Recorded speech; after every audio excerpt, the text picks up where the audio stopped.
Você que é cristão ou não, certamente já deve ter ouvido essa frase. A alegria do Senhor é a nossa força. E por que ouvimos essa frase? Qual é a sua intenção? Qual é o seu significado? Bem, essa mensagem é comum que vejamos em lojas, vejamos em adesivos de carro, vejamos pintadas nas paredes. Na verdade, essa mensagem é um versículo bíblico que se encontra no livro do profeta Neemias, no capítulo 8, no versículo 10. Quer saber mais sobre essa mensagem? Quer saber mais sobre esse versículo? Felipe, sabe como é que é, né? Roda a vinheta.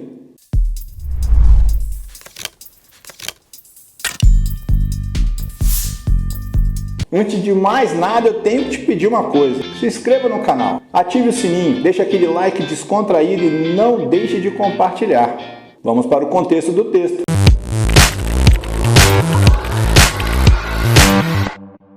Localizado no Antigo Testamento, o livro do profeta Neemias apresenta a reconstrução dos muros de Jerusalém, aproximadamente no ano 446 e 445 a.C. Neemias viveu um período em que Jerusalém era uma província do Império Persa, sob o domínio do rei Artaxerxes. Ele era copeiro-chefe do rei. Guarde isso. Neemias era copeiro-chefe do rei. É mesmo, é? Estudiosos relatam que a história de Neemias começou no 20º ano do reinado de Artaxerxes. Nos dias desse imperador, os judeus em Jerusalém se reuniram para poder reconstruir a cidade. E essa reconstrução, essa tentativa de reconstrução pelos judeus, foi reportada ao imperador Artaxerxes. E como ele reagiu a essa ação? A reação do imperador foi essa. Você está falando sério? Ih, rapaz. Ordene aos homens que parem. Texto esse que está relatado no livro de Esdras, no capítulo 4, no versículo 21, que diz assim: Agora, pois, dai ordem a fim de que aqueles homens parem no trabalho e não se edifique aquela cidade, a não ser com a minha autorização. E essa paralisação foi muito severa com o povo. Chegaram a destruir os muros que estavam sendo edificados e até mesmo atearam fogo aos portões de Jerusalém. Todo mundo morreu! E nessa época, um dos judeus que viviam em Jerusalém se chamava Hanani, que era irmão de Neemias. E Neemias estava sempre em contato muito próximo com o imperador Artaxerxes. Sabe por quê? Você lembra por quê? Você tem mais ou menos uma ideia do que se trata? Não! Isso mesmo. Neemias era o copeiro-chefe do imperador Artaxerxes. Era de tarefa do copeiro-chefe servir a bebida ao rei, mas antes ele deveria experimentar para ver se não estava envenenado. Era um cargo de grande confiança. Somente homens que fossem considerados fiéis eram designados para tal função. E Hanani sentiu que seu irmão Neemias deveria estar a par, deveria saber como estava a reconstrução dos muros e dos portões de Jerusalém. E ele poderia fazer uso da sua proximidade do imperador para que ele mudasse de ideia a respeito de Jerusalém. É verdade. Sendo assim, Hanani foi até Neemias e relatou a ele como estava triste a situação de Jerusalém. E Neemias ficou desolado, entristecido com tudo que ouviu de seu irmão. Texto esse que encontramos no capítulo 1, do versículo 5 ao versículo 7, que diz assim: Ó Senhor, Deus do céu, Tu és grande e nós te tememos. Tu és fiel e guardas a Tua aliança com aqueles que te amam e obedecem aos Teus mandamentos.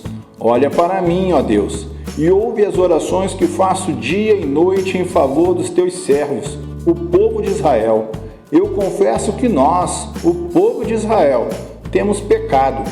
Os meus antepassados e eu temos pecado. Com os nossos atos temos pecado contra Ti e não temos obedecido aos Teus mandamentos.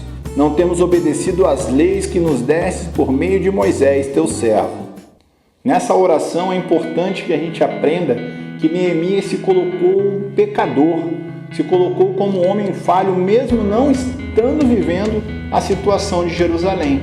Ainda há um entendimento histórico que provavelmente Neemias orou aproximadamente 4 meses. antes de falar com o imperador. Ele tinha consciência, ciência do que o seu pedido representava de risco à sua vida. Neemias poderia ser preso, poderia ser castigado, poderia ser morto por pedir que o imperador mudasse de ideia. E teve um certo dia que o rei viu que Neemias estava triste, abatido, e perguntou a Neemias por que ele estava daquele jeito. Texto esse que está relatado no capítulo 2 do livro. Tratando do versículo específico que dá título ao vídeo, a alegria do Senhor é a nossa força, Neemias, quando volta a Jerusalém, ele reconstrói os muros e os portões em aproximadamente 52 dias, ou 7 semanas e meia. E Neemias começou a organizar de forma essencial a cidade, além dos muros e dos portões, retomando os guardas, fazendo um censo e cuidando das famílias. E dentro dessa retomada temos a restauração do culto a Deus. Esdras, sacerdote e escriba, começa a ler o livro da lei e claramente, apontado pelos teólogos, apontado pelos historiadores, ele começa a explicar o texto. E quando Esdras começa a fazer a leitura do livro da lei, o povo começa a chorar, demonstrando penitência, demonstrando arrependimento de suas ações. É quando Neemias e Esdras, mesmo satisfeitos por verem esse constrangimento e arrependimento no meio do povo, dizem que não é tempo de choro ou amargura, assim entendido pelos historiadores.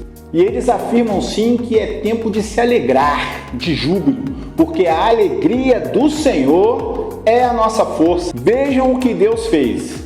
Olhem a nossa cidade. Os muros foram restaurados, os portões foram restaurados. Eles estavam ali adorando a Deus.